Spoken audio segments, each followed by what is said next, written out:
بسم اللہ الرحمن الرحیم۔ یہ ہے کتاب و بدء الوحی، یہ امام بخاری کی یعنی پہلی جلد ہے بخاری شریف کی، جو امام بخاری نے جمع فرمائی ہے۔ ٹھیک ہے، پہلی جلد ہے۔ اب آپ دیکھیے، یہ تو مجھے نہیں معلوم کہ امام بخاری نے کس یونیورسٹی سے ڈگری حاصل کی اور ان کی دنیاوی قابلیت کیا تھی، مجھے نہیں معلوم کہ ان کے پاس کون سی پی ایچ ڈی کی ڈگری تھی، کہ سی اے کی تھی، اے سی سی اے کی تھی، انجینئرنگ کی تھی، ڈاکٹری کی تھی، یعنی جو آپ ایک نامی گرامی ڈگری کہہ سکتے ہیں، تو مجھے بالکل بھی نہیں معلوم کہ انہوں نے کون سا ایم فل کیا تھا، بالکل بھی مجھے نہیں پتا۔ ٹھیک ہے، لیکن جیسے کہ آج آپ کو ملیں گے، اس دور میں بہت سے اس طرح کے اسکالرز ملیں گے، لیکن مجھے اتنا ضرور پتا ہے کہ امام بخاری کے پاس وہ علوم تھے، ان کے پاس ایسی زبردست یعنی کہنا فقہ تھی، ایسی زبردست اللہ نے ان کو سوجھ بوجھ عطا فرمائی تھی کہ یہ بخاری شریف دیکھ کر ہی اندازہ ہو جاتا ہے کہ کس طرح سے انہوں نے احادیث کو جمع کیا۔ دیکھیے، پہلے کون سا انہوں نے یعنی چیپٹر ذکر کیا؟ سب سے پہلے انہوں نے وحی کا چیپٹر ذکر کیا۔ کیوں؟ ذرا اس کے پیچھے جائیں، آپ کو اس کی لاجک معلوم ہوگی۔ اس کی لاجک کیا ہے؟ جب تک کہ آپ کو وحی کا یقین نہیں ہوگا، نزول وحی پر آپ کا ایمان نہیں ہوگا، تو آپ کی پھر آگے کی باتیں درست نہیں ہو سکتی۔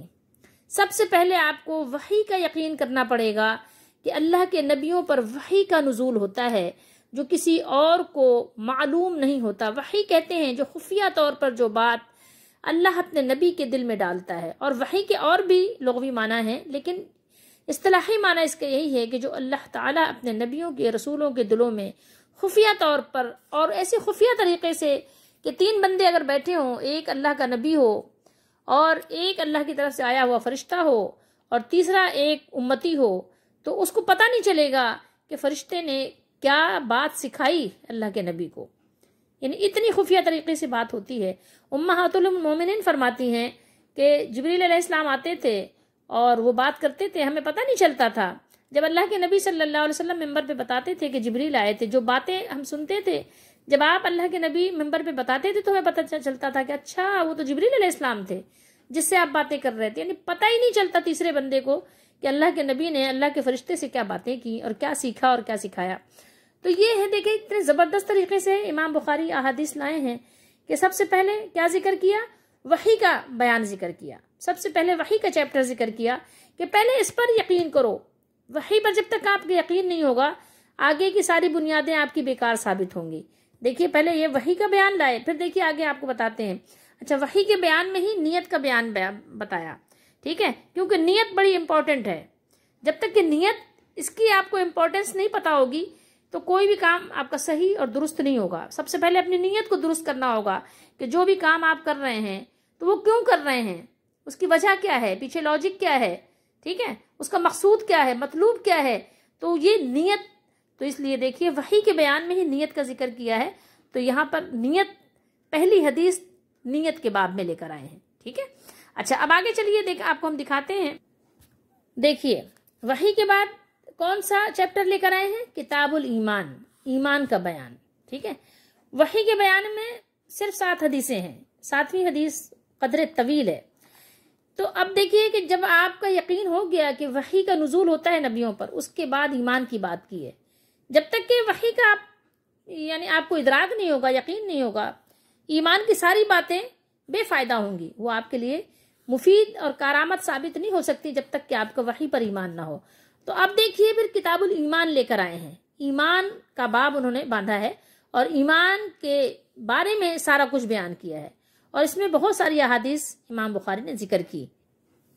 کتاب الایمان میں کوئی 51 احادیث جو ہے امام بخاری نے ذکر کی ہیں، 7 ادھر 51 ادھر، تو یہ 58 یعنی 58 احادیث ہو گئیں۔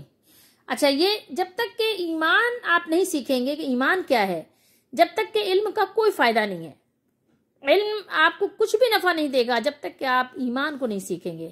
کس زبردست طریقے سے انہوں نے احادیث کو جمع کرنے میں، کتاب میں اس کو کتابت کرنے میں، حالانکہ اس وقت آپ کو پتا ہے کہ کوئی وہ نہیں تھا، ایسا مکتبہ نہیں تھا جہاں سے آپ کتابیں آپ کی پبلشڈ ہوں۔ یہ سب وہ قلم سے لکھا ہے انہوں نے۔ کون سا قلم؟ جو لکڑیوں سے، سیٹھے سے بنایا جاتا تھا، جو ایک نل کے ٹائپ ہوتی تھی، جس کو چھیلتے تھے باقاعدہ چاقو ٹائپ چیزوں سے چھیل کر اور ایک سیاہی سے ڈوب ڈوب کر، یعنی سیاہی کا جو ہوتا تھا انک پاٹ، اس سے جو ہے ڈوب ڈوب کر اور پھر لکھتے تھے یوں یوں کر کے. ٹھیک ہے، اس طرح سے یعنی احادیث کو لکھا گیا، ایسے نہیں. تو اب آپ سوچئے کہ اتنے زبردست طریقے سے، جب تک آپ ایمان کو نہیں سیکھیں گے، آپ کو ایمان کے بارے میں نہیں پتا ہوگا، تو علم آپ کو کیا نفع دے گا؟ کچھ بھی نفع نہیں دے گا. جب یہ آپ ایمان سیکھ گئے، ایمان پر آپ کا یقین ہو گیا، ایمان کو آپ نے جان لیا کہ ایمان کیا ہے، تو اس میں سب کچھ جمع کرنے کے بعد ایمان کی بابت پھر اس کے بعد علم کا بیان کیا امام بخاری نے. آئیے ہم آپ کو دکھاتے ہیں. دیکھیے پھر جو ہے امام بخاری نے کتاب العلم، علم کا بیان یہاں پر کیا. یہ چیپٹر لے کر آئے علم کے بارے میں. اب آپ کو علم نفع دے گا جب آپ نے وحی کا یقین کر لیا اور ایمان آپ نے سیکھ لیا کہ ایمان کیا ہے، ایمان کسے کہتے ہیں، ایمان کیسے بڑھتا ہے اور کیسے گھٹتا ہے. ایمان یعنی ساری باتیں آپ ایمان سے متعلق جب سیکھ لیں، 51 حدیثیں آپ نے ایمان کے بارے میں پڑھ لیں، تو پھر انہوں نے آپ کو علم کے بارے میں بتایا کہ علم کیا ہے، پھر علم آپ کو کس طرح نفع دے گا. پھر انہوں نے علم کا ذکر کیا. اس سے پہلے انہوں نے علم کا ذکر ہی نہیں کیا. پہلے انہوں نے وحی کا ذکر کیا، پھر انہوں نے ایمان کا ذکر کیا، پھر وہ علم کی بات لے کر آئے. آپ دیکھیں ترتیب، دیکھیں آپ ذرا ان کی ترتیب دیکھیں، سیکوینس کس طرح سے انہوں نے بنائی ہے اور کس طرح سے احادیث کو مرتب کیا ہے. ذرا آپ ان کے ذہن کو ذرا تھوڑی دیر کے لیے تصور میں لائیں کہ کس قدر ذہین اللہ تعالیٰ نے ان کو پیدا کیا، کس قدر ذہانت ان کو عطا فرمائی کہ آپ تعریف کیے بغیر آگے نہیں گزر سکتے. ویسے تو ساری تعریف اللہ کی ہے، لیکن اللہ تعالیٰ نے اپنے دین کا کام لینے کے لیے کیسے کیسے لوگوں کو پیدا کیا کہ اللہ تعالیٰ کے دین کا وہ کتنی خوبصورتی کے ساتھ انہوں نے کام کیا ہے اور لوگوں کو کتنی خوبصورتی کے ساتھ دین کی طرف لے کر آئے ہیں. اس کا اندازہ لگانا بھی ایک بہت مشکل کام ہے ہمارے لیے. اب آپ آئیے دیکھیے اس کے بعد امام بخاری نے کیا ذکر کیا. اس کے بعد امام بخاری ذکر کرتے ہیں کتاب الوضو، وضو کا بیان. جب تک کہ آپ نے وحی نہیں سیکھی تو آپ کے لیے پھر اس سے پہلے وحی سیکھنے سے پہلے ایمان کچھ کام کا نہیں تھا، تو پہلے وحی سکھائی آپ کو کہ وحی کیا ہے، پھر ایمان سکھایا، پھر آپ کو علم کی بات سکھائی کہ اب آپ کو ایمان کے بعد علم فائدہ دے گا. اور جب آپ نے علم سیکھ لیا، ایمان سیکھ لیا، تو اب جو ہے وہ کیا لے کر آئے؟ کون سا باب؟ کتاب الوضو. ٹھیک ہے، یہ چیپٹر لے کر آئے کہ وضو. کیوں؟ اس لیے کہ جب تک کہ آپ وضو نہیں کریں گے آپ کی بے شمار عبادتیں ایسے ہی رہ جائیں گی. وضو کیا ہے؟ بڑی یعنی امپورٹنس رکھتا ہے، اس لیے یہاں پر وضو کا ذکر کیا. جب تک آپ وضو نہیں کریں گے کوئی نماز ہی نہیں ہے آپ کی. ٹھیک ہے، بغیر وضو کی کوئی نماز نہیں ہے. بغیر وضو کے آپ کے لیے کیا ہے؟ خانہ کعبہ کا طواف بھی نہیں ہے. تو پھر یعنی وضو، قرآن مجید کی تلاوت کرنے کے لیے جب آپ اس کو چھوتے ہیں تو اس کے لیے کیا ہے؟ وضو کرنا ہے. تو اب آپ دیکھیے کہ پھر اس کے بعد وضو آپ کو نفع دے گا، فائدہ دے گا کہ جب آپ نے پیچھے کی چیزیں جو ہم نے آپ کو دکھائیں وہ سیکھ لی، تو پھر اس کے بعد وضو کا چیپٹر لے کر آئے. اور پھر جب وضو کا طریقہ آپ نے سیکھ لیا، وضو کے تمام آپ نے احکامات سیکھ لیے، اس کی سنتیں سیکھ لیں، پھر اس کے بعد یہ انہوں نے غسل کا چیپٹر ذکر کیا، کتاب الغسل لے کر آئے کہ پھر اب آپ کو غسل کرنا بھی نفع دے گا جب آپ نے وضو کا طریقہ سیکھ لیا. دیکھیے کس ترتیب سے لے کر آئے ہیں. اور پھر اس کے بعد دیکھیے کہ خواتین، مردوں کے ساتھ ساتھ خواتین بھی ہیں، اور خواتین کے ساتھ ایک معمول ہے ہر مہینے جو ان کے ساتھ ایک معاملہ پیش آتا ہے جسے حیض کہا جاتا ہے. تو پھر انہوں نے اس کا چیپٹر ذکر کیا کہ ظاہر خواتین بھی ایک مستقل پارٹ ہیں دین کا، اسلام کا، اور مردوں کا گھر کا ایک پارٹ ہیں خواتین. تو پھر یہ خواتین کے سارے مسائل اس میں ذکر کیے ہیں کہ جو جو ان کی ضرورتیں ہیں اس کو یہاں پر انہوں نے ڈسکس کیا اس باب میں. ٹھیک ہے، یہ پورا چیپٹر ہے اس کے بارے میں. پھر جو ہے امام بخاری 7واں چیپٹر لائے ہیں کتاب التیمم. ٹھیک ہے، یہ کس کے بعد لائے؟ غسل کے بعد. کیونکہ ظاہر ہے لوگ بیمار بھی ہوتے ہیں، لوگ سفر میں بھی ہوتے ہیں، لوگوں کے ساتھ عذر بھی ہوتا ہے، اور پھر کبھی پانی بھی نہیں ہوتا. ٹھیک ہے، کبھی تو پانی ہوتا ہے استعمال کے قابل نہیں ہوتے، اور کبھی پانی نہیں ہوتا استعمال کے لیے تو قابل ہوتے ہیں لیکن پانی ہی نہیں ہوتا. تو ان دونوں صورتوں میں پھر انسان کیا کرے عبادت کے لیے؟ تو اللہ تعالیٰ نے اس کا قائم مقام تیمم رکھا ہے. پھر امام بخاری نے تیمم کا ذکر کیا. ٹھیک ہے، اب آئیے ہم آپ کو یہ بتانا چاہتے ہیں کہ ہمارے دور میں بھی تعلیمی نظام ایک ہے. کیسا نظام ہے تعلیمی نظام؟ ہمارا بچہ تعلیم حاصل کرتا ہے 3 سال کی عمر سے، کوئی مطلب ایک کم و بیش آپ رکھ لیں، کچھ 2.5 سال سے، کچھ 3.5 سال سے، کم و بیش ایک جو ایوریج ایج ہے وہ یہ ہے کہ 3 سال میں بچے کو کسی بھی اسکولنگ سسٹم میں ڈال دیا جاتا ہے. ٹھیک ہے، ڈال دیا جاتا ہے نا، یہی بات ہے نا، کسی نہ کسی اسکول میں بچہ جو ہے اس کے ساتھ منسلک کر دیا جاتا ہے. اب یہ بتائیے کہ ہمارے بچے کو کیا پڑھایا جاتا ہے، کتنا یعنی ہمارا گھٹیا تعلیمی نظام ہے، آپ تصور میں بھی نہیں لا سکتے. یہ ایک بات ٹھیک ہے کہ بچے کو ایک محنت اور مشقت کا عادی بنانا اچھی بات ہے، لیکن اس کے لیے جو سسٹم ہے وہ بہت ہی گھٹیا ہے. دیکھیے ایک بچے کو 3 سال، میں کہتی ہوں چلے 4 سال بھی آپ رکھ لیں، 4 سال کے بچے کی کیا ایج ہوتی ہے؟ 4 سال کے بچے کو آپ ڈال دیتے ہیں اسکول میں. اب 4 سال کے بعد آپ دیکھیں تو وہ بچہ کم و بیش 18 سال تک اسی اسکول میں یا اسی جیسے اسکول میں جاتا رہتا ہے. ٹھیک ہے، آپ اس بات کو تو ایگری کریں گے نا، انٹر کرتا ہے بچہ تقریباً 18 سال کا ہو جاتا ہے. یہ 18 سال، اچھا چلیں انٹر چھوڑ دیں، آپ میٹرک لے لیں، ہائی اسکول جب بچہ کرتا ہے 16 سال کا ہو جاتا ہے. 16 سال یہ بچے نے جب اپنے لگائے ہیں، 16 سال، اور 16 سال کے بعد اگر میٹرک سے آگے بچہ نہ پڑھے تو آپ کیا کہتے ہیں بچے کو؟ جس گروپ نے صرف میٹرک کیا ہو، آگے نہ پڑھا ہو، تو اس 10 سال پڑھائی کو آپ اس کو ایسے ہی ضائع کر دیتے ہیں. آپ کہتے ہیں جاہل ہے، اس نے کچھ نہیں پڑھا، میٹرک کیا ہے اس نے، ہائی اسکول پاس ہے، بس ہائی اسکول پاس ہے. آپ یوں ہی کہتے ہیں نا، ہائی اسکول کیا، جاہل ہے، آتا جاتا تھوڑی کچھ، جاہل ہے، پڑھائی نہیں ہے کچھ. ہائی اسکول بچے کو جس نے اپنے کتنے سال لگائے ہیں، یعنی یہ ہائی اسکول پاس کرنے میں کم و بیش اس نے کوئی 12-13 سال تو لگائے ہیں، کیونکہ کلاس 1 سے پہلے بھی تو بچے کئی کلاسز پڑھتے ہیں نا، مونٹیسری پڑھتے ہیں، پریپ 1 پڑھتے ہیں، پریپ 2 پڑھتے ہیں، کتنی ساری تو اس سے پہلے کی کلاسیں ہیں جو بچے پڑھتے ہیں. اب آپ بتائیے کہ وہ سارا پڑھنے کے بعد 3-4 سال پڑھنے کے بعد کلاس 1 میں آتے ہیں بچے، اور پھر 10 سال پڑھتے ہیں تو ظاہر ان کا ہائی اسکول ہوتا ہے. تو یہ 12-13 سال جب بچہ لگاتا ہے اور اس کے بعد بھی بچہ اگر اس کے آگے نہیں پڑھتا تو جاہل کہلاتا ہے. اور پڑھاتے کیا ہیں؟ پہلے کہتے ہیں 5 رنگوں کے نام یاد کیجئے، پھر کیا 5 پھولوں کے نام یاد کیجئے، 5 سبزیوں کے نام یاد کیجئے، 5 پھلوں کے نام یاد کیجئے، گھروں کے اندر کی چیزیں کو یاد کیجئے، living thing non living things یاد کیجئے. اچھا آپ سوچیں تھوڑی دیر کے لیے، مذکر مؤنث یاد کیجئے. یہ بچوں کو کون اس میں بچہ ایسا ہے، یہ تھوڑا سا آپ پڑھا دیں تو یہ بچوں کو یاد ہو جائے گا. یہ مہینے 2 مہینے کی چیزوں کو آپ بچپن میں اتنا رٹا رہے ہیں، یہ تو خود بخود بچوں کو آ جاتی ہیں. آپ اتنا ٹائم ویسٹ کرتے ہیں بچوں کو. آپ بچہ یہ 10 سال پڑھنے کے بعد یہ کچھ بھی نہیں ہوتا، 0 ہوتا ہے. اور پھر مزید 10 سال لگائے میٹرک کے بعد، پھر انٹر کرے 2 سال لگا کر.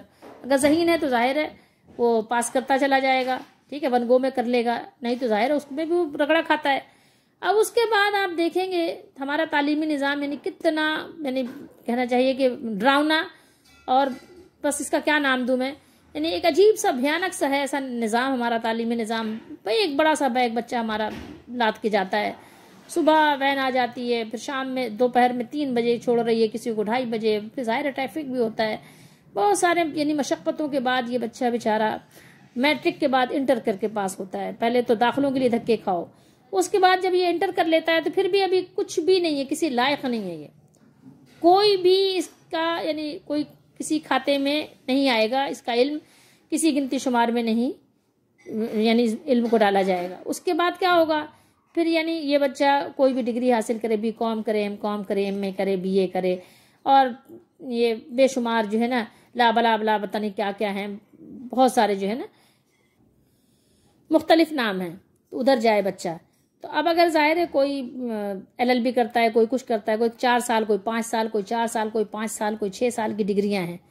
اب اتنا کرے بچہ تو اتنا کرتے کرتے کتنے سال ہو جائے گا؟ 18 2 20، کوئی 24 سال بنتے ہیں کم از کم. کسی یعنی آپ اچھی ایجوکیشن کے لیے، جس کو اس دور میں یعنی کہتے ہیں کہ واقعی ایجوکیشن ہے، یہ آپ ایجوکیٹ ہوتے ہیں اس وقت جا کر کہ جب آپ کوئی ہو جاتے ہیں 24 سال، 23 24 25 سال میں جا کے آپ کوئی.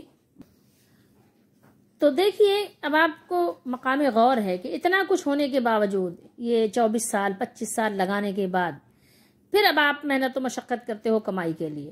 اب آپ ذرا غور کیجئے اپنی زندگی پر، تو آپ نے اللہ کو کب سیکھنا ہے کہ کون میرا مالک ہے، کس نے مجھے پیدا کیا، میں دنیا میں کیوں آیا ہوں، مجھے دنیا میں کیوں بھیجا گیا ہے، اور میرا مقصد کیا ہے دنیا میں آنے کا.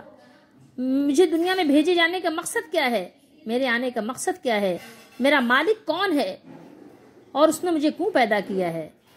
کوئی تو وجہ ہے نا دنیا میں آنے کی، کوئی وجہ تو ہوگی، کوئی تو ریزن ہوگا، لیکن ہمیں کچھ معلوم کرنے کا وقت نہیں ملتا۔ اسی میں لگے بہت سے تو ایسے ہوتے ہیں نوجوان جو بیچارے دنیا ہی سے چلے جاتے ہیں۔ کیا آپ نے نہیں سنا 18 سال کا نوجوان دنیا سے چلا گیا، 19 سال کا چلا گیا، 20 سال کا چلا گیا، 21 سال کا چلا گیا، 22 سال کا چلا گیا۔ کتنے نوجوان ہوتے ہیں کہ اسی میں دنیا سے چلے جاتے ہیں۔ کتنے نوجوان ایسے ہوتے ہیں جن کے نمبر اچھے نہیں آتے، تو یہ ہم سنتے اور پڑھتے رہتے ہیں، ہاسٹل میں کسی نے خودکشی کر لی، اچھے نمبر نہیں تھے تو اماں کو کیا منہ دکھائیں گے، ابا کو کیا منہ دکھائیں گے، خاندان والوں کو کیا بتائیں گے، یعنی فیلئر ہو گیا، وہ فیل ہو گیا، یعنی اس کے نمبر اچھے نہیں آ سکے، وہ پاس نہیں ہو سکا۔ تو اب آپ تصور کیجئے کہ ہمیں کس ڈگر پہ ڈال دیا گیا ہے، ہمیں خاموشی کے ساتھ شیطان نے کس راستے پر لگا دیا جس کا ہمیں اندازہ نہیں ہوتا، اور جس کو ہم سمجھتے ہیں کہ یہ یعنی وہ ہیں ایجوکیٹڈ ہیں، نان ایجوکیٹڈ جس کو سمجھتے ہیں، اور ان کو آپ ذرا دیکھیے کہ یہ کیسی ہستیاں تھیں کہ کس طریقے کے ساتھ انہوں نے دین کی باتوں کو ذکر کیا ہے، کتاب ہی ترتیب دی ہے۔ تو اب آپ کیا کہیں گے کہ آپ کا جو معاشرہ ہے، آپ کا جو ماحول ہے اور آپ کا جو تعلیمی نظام ہے وہ بہتر ہے یا وہ بہتر تھا جن بزرگوں نے کسی بھی یونیورسٹی سے نہیں پڑھا، صرف قرآن و حدیث پڑھا۔ اصل بات یہ ہے کہ قرآن و حدیث آپ کو وہ فہم دیتا ہے، وہ علم دیتا ہے، وہ شعور دیتا ہے جو آپ کے یہ جو 5 رنگ اور 5 جو آپ کو پھلوں اور سبزیوں کے نام سکھاتے ہیں وہ آپ کو دے ہی نہیں سکتے، کیونکہ ان کے پاس خود وہ نہ فہم ہے، نہ وہ شعور ہے، نہ ادراک ہے۔ وہ آپ کو کہاں سے دیں گے جب ان کے پاس خود نہیں ہے؟ تو آپ کو کہاں سے فراہم کریں گے؟ تو آپ ذرا غور کیجئے گا ان باتوں پر۔ آپ تھوڑی دیر کے لیے اپنے بچوں کو لگائیے اور تھوڑا کم پر صبر کر لیجئے، تاکہ کہیں ایسا نہ ہو کہ شیطان آپ کو آخرت میں بہت بڑا لاس وہ آپ کو جو ہے بیئر کروائے اور پھر اس کو آپ برداشت نہ کر سکیں۔ کہیں ایسا نہ ہو کہ یہ بہت بڑا آپ دیکھیں کہ بہت بڑا ایک آپ کی زندگی میں فالٹ آ گیا کہ جو آپ کو وقت ہی نہیں ملتا۔ جوانی آپ کی تو یوں ہی گزر گئی، جوانی تو آپ کی یوں ہی گزر گئی۔ 10 سال آپ نے پڑھا تو صرف آپ نے ہائی اسکول کیا، اور کیا وہی کتابیں، وہی بدل بدل کر وہی کتابیں آپ اردو ہی پڑھتے رہے 10 سال تک، وہی انگلش کی کتابیں پڑھتے رہے 10 سال تک، وہی میتھ آپ پڑھتے رہے 10 سال تک۔ کیا نظامی تعلیم ہے آپ کا؟ کیا تعلیمی نظام ہے؟ کچھ بھی نہیں ہے۔ اور بچوں سے وہ بھی نہیں پڑھا جاتا، تو آپ دیکھیں کتنے بچوں کی زندگیاں یوں ہی برباد ہو جاتی ہیں۔ صرف آپ وہی کیا گھسا پٹا وہی تعلیمی نظام چاہتے ہیں، بس پیسہ کمانے کا مشین بن جائے ہمارا بچہ، اور جو ہنر سیکھ رہے ہیں تو بس وہ ہنر والے تو بے ہنری ہو جاتے ہیں دین سے بالکل۔ ٹھیک ہے، ایک وہ ہنر مند بے ہنر پھر رہے ہیں، اور ایک ادھر جو ہے جو ایجوکیٹڈ ہیں وہ نان ایجوکیٹڈ بن کے پھر رہے ہیں، کچھ نہیں آتا ان کو۔ آپ کہتے ہیں تعلیم یافتہ ہے، ہم کہتے ہیں کچھ نہیں آتا، بالکل غیر تعلیم یافتہ ہے، ان کو کچھ بھی نہیں آتا، ان کو نماز کا طریقہ نہیں آتا، ان کو قرآن پاک کی قرأت نہیں آتی، ان کو قرآن سمجھنا نہیں آتا، اور جس کو قرآن نہیں آتا اس کو کچھ نہیں آتا۔ ٹھیک ہے، یہ بات نہیں ہے کہ آپ دنیاوی علوم حاصل نہ کریں، لیکن اس سے آپ کا نظام، تعلیمی نظام آپ کا بالکل کنڈیم ہے، بالکل بیکار ہے۔ اس کو بالکل ریپیئر کرنے کی ضرورت ہے، اس کو صحیح کرنے کی ضرورت ہے۔ اب کون آئے گا اس کو صحیح کرے گا؟ کس کے اندر اتنی دمخم ہے کہ وہ اس کو صحیح کرے؟ تو اگر آپ جب تک صحیح نہیں کر سکتے تو اس سے میرا خیال میں الگ تھلگ رہنا پڑے گا، یا تو اس کو صحیح کرنا پڑے گا اور یا تو اس سے الگ رہنا پڑے گا، ورنہ تو آپ دنیا سے کورے ہو کر جائیں گے، بالکل خالی چکنے گھڑے ہو کر جائیں گے، اور پھر وہاں آپ کیا کہیں گے؟ قبر میں کیا جواب دیں گے کہ بس وہی جو لوگ کہتے تھے میں بھی وہی کہتا تھا، مجھے تو کچھ نہیں پتا، ہا ہو اس طرح کے الفاظ ہیں حدیث شریف میں، ایسی آوازیں نکالے گا جیسے دنیا میں نہیں۔ آپ جب گھبرا جاتے ہیں نا، پریشان ہو جاتے ہیں، تو کیا کہتے ہیں؟ جب اچانک سے آپ کے پاس اگر کوئی ڈاکو آ جائے تو کیسی آوازیں نکلتی ہیں؟ ہا ایسی بولتے ہیں نا۔ تو ایسی قبر میں بھی جب دیکھیں گے نکیر، منکر نکیر کو دیکھیں گے تو کہیں گے، جب وہ سوال کریں گے مر رب کا، تو کہے گا ہا اس طرح کی آوازیں نکالے گا وہ۔ اس کے بعد کہے گا کہ لا ادری کچھ نہیں جانتا، تو فرشتے بھی اس کو گرز ماریں گے، کچھ نہیں جانتا، تمہارے پاس قرآن کی کتاب نہیں تھی، کچھ نہیں جانتا۔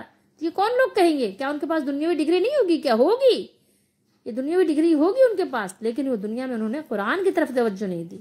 تو یہ نہیں کہ آپ دنیاوی تعلیم حاصل نہیں کریں، حاصل کریں، بالکل حاصل کریں، کوئی نہیں منع کر رہا، لیکن جو آپ کا تعلیمی نظام ہے وہ بالکل فرسودہ ہے، بےخودہ ہے، ٹھیک ہے، رونے کا مقام ہے۔ کوئی ایسا اللہ کا بندہ نہیں آتا جو اس کو درست کرے، اس کو صحیح کرنے کی کوشش کرے، کوئی بھی ایسا نہیں ہے کہ جو آواز اٹھائے اس کے لیے۔ اصل میں تعلیم یافتہ بزرگ ہستیاں یہ تھے جنہوں نے واقعی جنہوں نے حق ادا کیا کہ واقعی تعلیم کہتے کسے ہیں، بتایا ہے۔ یہ میں نے آپ کو 7 چیپٹر دکھائے ہیں صرف، لیکن ہر چیپٹر اپنی جگہ پر بالکل فٹ ہے جیسے انہوں نے ذکر کیا ہے۔ اللہ تعالیٰ ہم سب کو دین کو سمجھنے کی توفیق دے اور اپنے تعلیمی نظام کو بہتر بنانے کی توفیق دے، اور چلیں جب تک کہ نہیں بہتر ہوتا اسی کے ساتھ ساتھ قرآن و حدیث بھی اپنے بچوں کو سکھائیں۔ اللہ تعالیٰ ہم سب کا حامی و ناصر ہو۔